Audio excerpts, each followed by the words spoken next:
Hello students, आज हम class 12th की पॉलिटी की बुक कंटेम्प्रेरी वर्ल्ड पॉलिटिक्स का चैप्टर 5 कंटेम्प्रेरी साउथ एशिया करेंगे।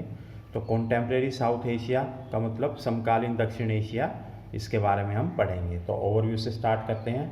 Late us shift our gaze from the larger global developments in the post cold war era to developments in our own region South Asia.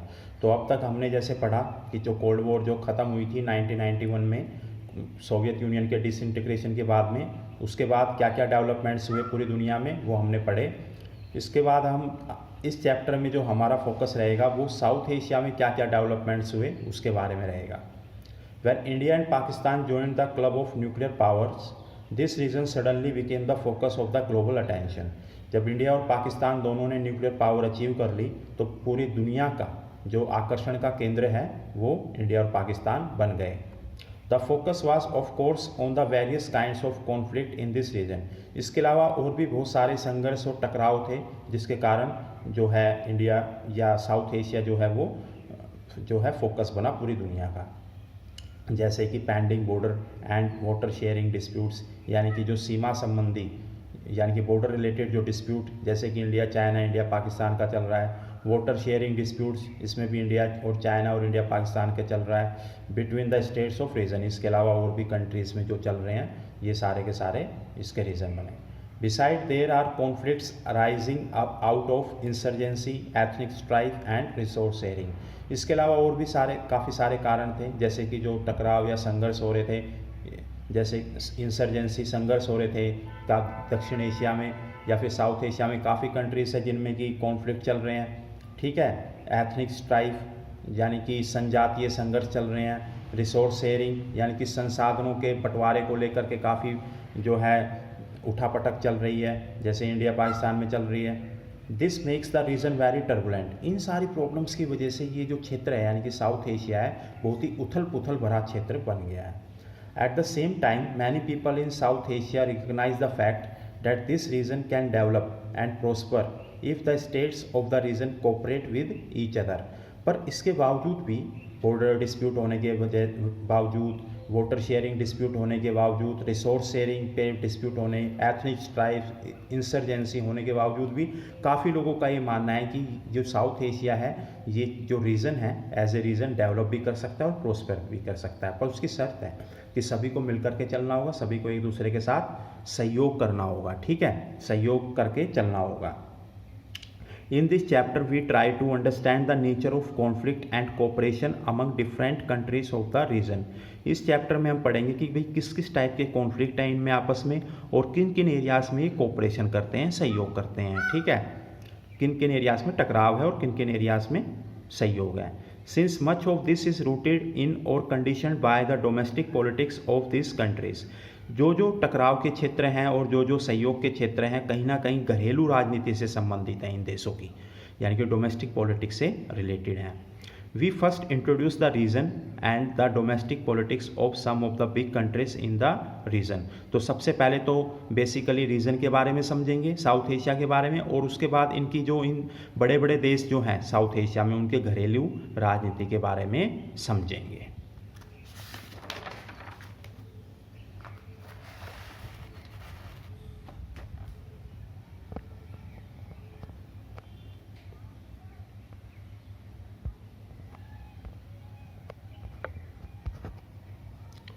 What is South Asia? तो सबसे पहले south Asia से start करते हैं कि south Asia से आप क्या समझते हो।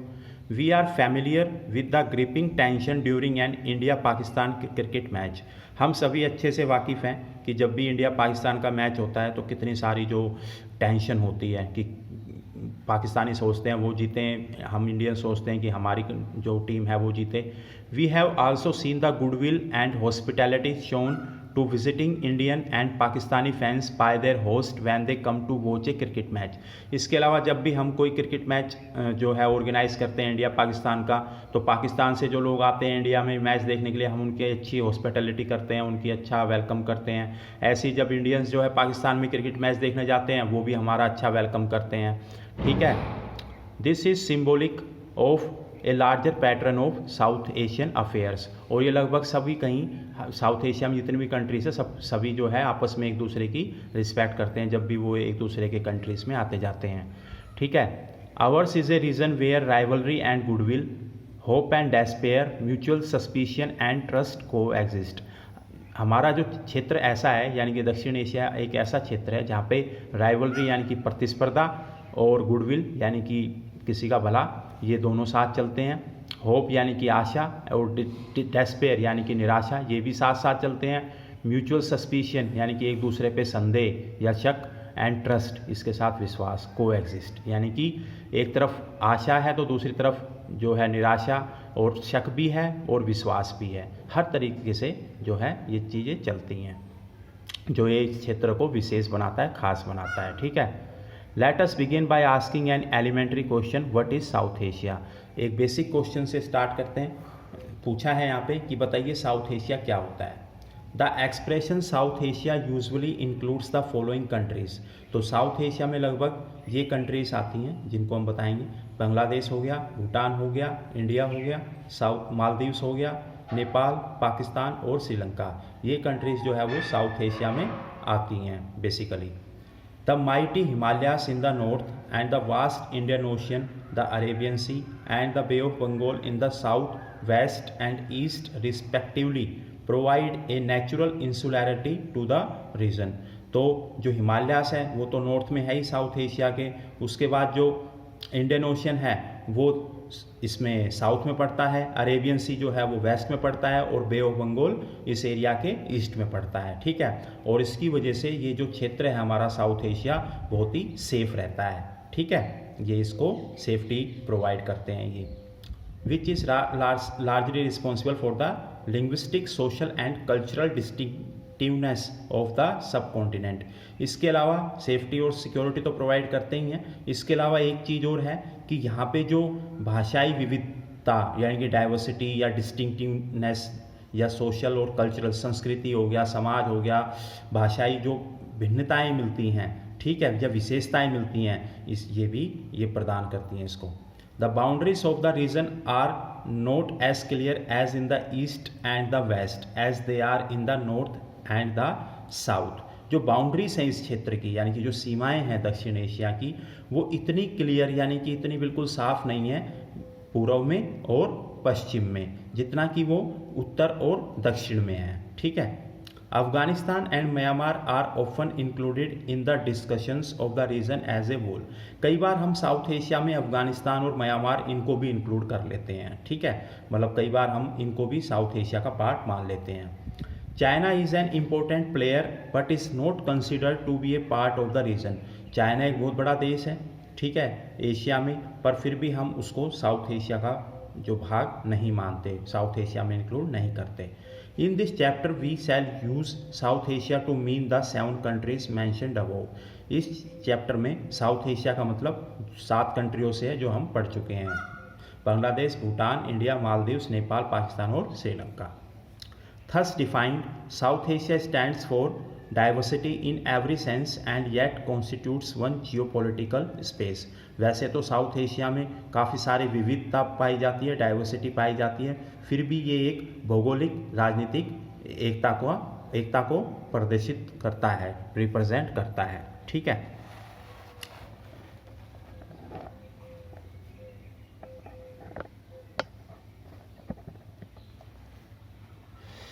The various countries in the South Asia do not have the same kind of political systems। अलग अलग कंट्रीज़ हैं साउथ एशिया में जैसा कि, पर सभी में एक ही तरह की राजनीतिक प्रणाली नहीं है। ठीक है। क्योंकि कहीं पे डेमोक्रेसी है, कहीं पे मोनार्की है, कहीं पे मिलिट्री रूल है, तो ये एक रूपता नहीं है, अलग अलग टाइप के रूलिंग सिस्टम है पूरे साउथ एशिया में। ठीक है। Despite many problems and limitations, Sri Lanka and India have successfully operated a democratic system since their independence from the British। काफ़ी सारी समस्याओं होने के बाद, विकट परिस्थितियां होने के बावजूद भी सिर्फ श्रीलंका और इंडिया ही कामयाब हुए अपने आप को एक प्रजातांत्रिक देश रखने में। ठीक है। जब से वो ब्रिटिश से आज़ाद हुए हैं। ठीक है। You will study more about the evolution of democracy in India in the textbook that deals with politics in India since independence. इसके अलावा इंडिया में डेमोक्रेसी कैसे इवोल्व हुई, क्या रोल है, ये आप जो सेकंड बुक है उसमें आप ज़्यादा अच्छे से पढ़ोगे. It is of course possible to point out many limitations of India's democracy, but we have to remember the fact that India has remained a democracy throughout its existence as an independent country. The same is true of Sri Lanka. ठीक है, वैसे तो काफ़ी सारी problems हैं India की democracy में भी, इंडिया के प्रजातंत्र में या लोकतंत्र में काफ़ी सारी प्रॉब्लम है, पर फिर भी एक बात हम सभी को माननी पड़ेगी कि हर तरीके की समस्या होने के बावजूद भी भारत ने जो है अपना जो अस्तित्व यानी कि लोकतंत्र का जो एग्जिस्टेंस है, अस्तित्व बनाए रखा सभी समस्याओं के बावजूद भी. यही चीज़ बिल्कुल ट्रू है श्रीलंका के भी कंटेक्स्ट में, उसके परिवेश में भी. यानी कि ये दोनों देश जो है कहीं ना कहीं डेमोक्रेसी को सेव करने में, प्रॉस्पर करने में, डेवलप करने में जो है वो कामयाब हुए. ठीक है. Pakistan and Bangladesh have experienced both civilian and military rulers. अब पाकिस्तान और बांग्लादेश की बात करें तो इन दोनों देशों में लोकतांत्रिक सरकारें भी आई, इसके अलावा सैन्य सरकारें भी आई, यानी कि जो मिलिट्री रूलर्स भी आए. ठीक है. With Bangladesh remaining a democracy in the post cold war period. पर बांग्लादेश जब से अलग हुआ है यानी कि 1971 के बाद में लगभग बांग्लादेश जो है अपना उसमें डेमोक्रेसी ही रही है, क्योंकि वो पाकिस्तान से अलग हो गया था 1971 में. जो इंडिया पाकिस्तान वॉर हुई थी उसके बाद से वो अलग, और वहाँ पे डेमोक्रेसी सही फ्लरिश कर रही है. ठीक है. इसके बाद में Pakistan began the post cold war period with successive democratic governments under Benazir Bhutto and Nawaz Sharif respectively. Cold war ख़त्म होने के बाद में यानी कि शीत युद्ध ख़त्म होने के बाद में पाकिस्तान में भी अच्छी सरकारें आई, यानी कि लोकतांत्रिक सरकारें आई, जिसमें कि प्राइम मिनिस्टर जो बने पहले बेनज़ीर भुट्टो बनी और उसके बाद नवाज शरीफ बने. ठीक है, बारी बारी. But it suffered a military coup in 1999 and has been run by a military regime since then. पर 1999 में एक सैन्य तख्तापलट हुआ जिससे कि लोकतांत्रिक सरकार जो थी उसको हटा दिया गया और परवेज़ मुशर्रफ ने जो सत्ता अपने हाथ में हथिया ली. ठीक है, और उस पर कंट्रोल कर लिया पाकिस्तान पे. ठीक है. टिल 2006 पर अभी जो है पाकिस्तान में डेमोक्रेटिक गवर्नमेंट है. ठीक है. Till 2006 Nepal was a constitutional monarchy with the danger of the king taking over executive powers. Nepal में भी 2006 तक जो है कॉन्स्टिट्यूशनल मोनार्की थी. ठीक है, यानी कि संवैधानिक राजतंत्र था. ठीक है, और हमेशा लोगों को डर लगा रहता था कि जो राजा है कभी भी अपनी मनमानी कर सकता है. ठीक है, राजा कभी भी कंट्रोल कर सकता है देश के ऊपर, यानी कि वहाँ भी प्रजातंत्र अच्छे से नहीं था. ठीक है. In 2006, a successful popular uprising led to the restoration of democracy and reduced the king to a nominal position. 2006 में एक बहुत बड़ा विद्रोह हुआ नेपाल में, जिसके बाद जो राजा है उसको एक तरीके से हटा ही दिया. ठीक है, और उसको सिर्फ और सिर्फ नॉर्मल पावर दी गई, सिर्फ साधारण शक्तियाँ ही उसको दी गई. बाकी सारी जो अच्छी शक्तियाँ थी, विशेष शक्तियाँ थी, वो सारी की सारी उससे छीन ली गई, वापस ले ली गई. ठीक है. From the experience of Bangladesh and Nepal, we can say that democracy is becoming an accepted norm in the entire region of South Asia. तो बांग्लादेश और नेपाल के उदाहरण से हम देख सकते हैं कि डेमोक्रेसी जो है कहीं ना कहीं अपने पैर जो है वो पसारती जा रही है, यानी कि अपने पैर डीप करते जा रही है पूरे के पूरे साउथ एशिया में, या ये कह सकते हैं कि पूरे साउथ एशिया में डेमोक्रेसी सबसे पॉपुलर फॉर्म ऑफ गवर्नमेंट बनती जा रही है. ठीक है.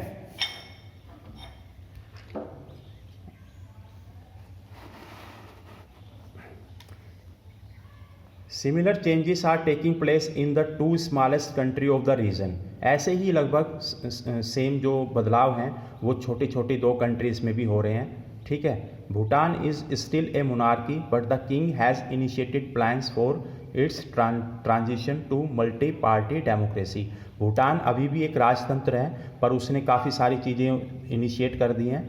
ठीक है, योजना बनाई है कि भूटान को एक मल्टी पार्टी डेमोक्रेसी बनाएगा, यानी कि ऐसा लोकतंत्र जिसमें कि काफ़ी सारी पार्टी इलेक्शन में पार्टिसिपेट करेंगी और अपनी गवर्नमेंट बनाएगी। और ये काम हो चुका है, क्योंकि 2008 में भूटान में सबसे पहले जनरल इलेक्शंस हो चुके हैं और भूटान अब मोनार्की नहीं है, ठीक है, कॉन्स्टिट्यूशनल मोनार्की है।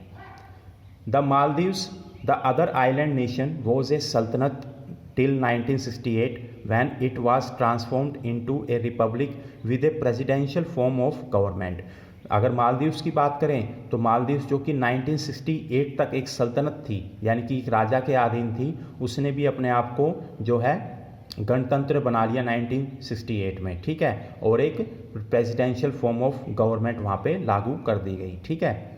In June 2005 the parliament of Maldives voted unanimously to introduce a multi party system. और 2005 में जो संसद थी मालदीव्स की, उन्होंने एक मत होकर के एक वोटिंग की और उसमें मालदीव्स को, यानी कि मालदीव्स की पॉलिटिक्स को एक मल्टी पार्टी सिस्टम बना दिया, यानी कि बहुत सारी पार्टी आपस में चुनाव लड़के जीत करके सरकार बना सकती हैं, जो कि 2005 तक पॉसिबल नहीं था। The Maldivian democratic party dominates the political affairs of the island. तो जो MDP है, मालदीवियन डेमोक्रेटिक पार्टी, वो सबसे मेन पार्टी है वहाँ की, ठीक है, और वही सारे के सारे अफेयर्स जो है वो देखती है, यानी कि देश को वही चलाती है।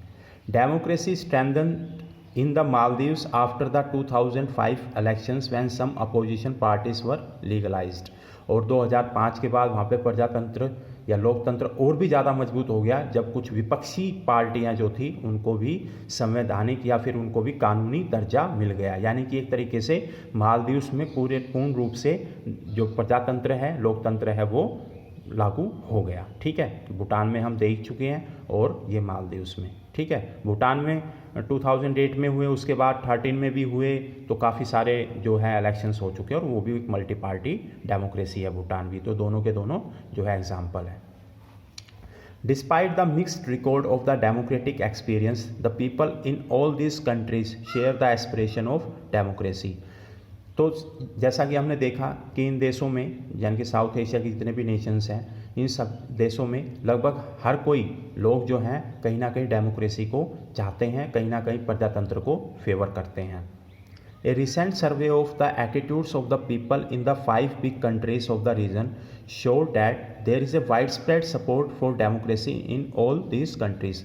तो एक जो सर्वे के मुताबिक जो किया गया, उसके मुताबिक जो भी बड़े बड़े देश हैं साउथ एशिया में, जो 5 बड़े देश हैं, उन सभी में कहीं ना कहीं लोगों का जो रुझान है या झुकाव है वो डेमोक्रेसी की तरफ है, यानी कि प्रजातंत्र की तरफ है।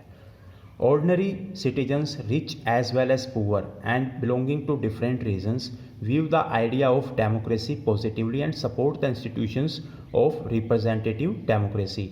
तो कोई भी साधारण जो नागरिक हैं, चाहे वो अमीर हों, चाहे वो पुअर हों, ये चाहे अलग अलग क्षेत्रों से संबंधित हों, सभी के सभी जो है डेमोक्रेसी को सकारात्मक सोच के साथ देखते हैं, पॉजिटिवली सोचते हैं और ऐसी संस्थाओं का भी समर्थन करते हैं, ऐसे इंस्टीट्यूशंस का भी समर्थन करते हैं जो कि प्रजातंत्र को या लोकतंत्र का प्रतिनिधित्व करते हैं या फिर रिप्रेजेंटेटिव हैं, ठीक है। They prefer democracy over any other form of government आएगा यहाँ पे, any other form of government या सिस्टम, ठीक है।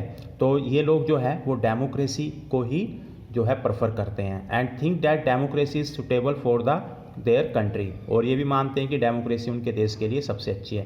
डेमोक्रेसी इसलिए अच्छी है बेटा, सभी को राइट्स मिलते हैं, अधिकार मिलते हैं, सभी को कहीं भी आने जाने की आज़ादी है, ठीक है। तो इसलिए हर कोई डेमोक्रेसी चाहता है, किसी पे कोई अत्याचार नहीं कर सकता, ठीक है, कोई किसी को गुलाम नहीं बना सकता, इसलिए डेमोक्रेसी हर कोई चाहता है।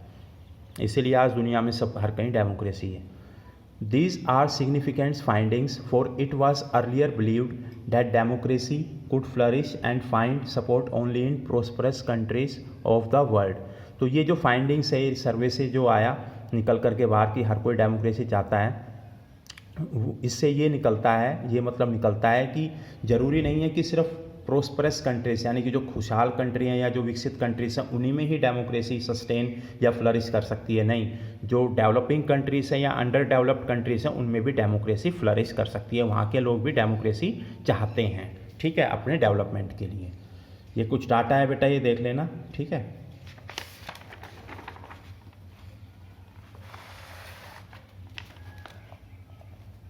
ये टेबल है timeline of south Asia since 1947। इसको एक बार देख लेना, नहीं तो अलग से एक वीडियो बना दूंगा इस पर मैं।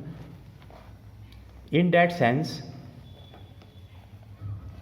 The south Asian experience of democracy has expanded the global imagination of democracy. तो साउथ एशिया का जो ये लोगों का रुझान है डेमोक्रेसी के प्रति, कहीं ना कहीं एक अच्छा ही प्रतीक है।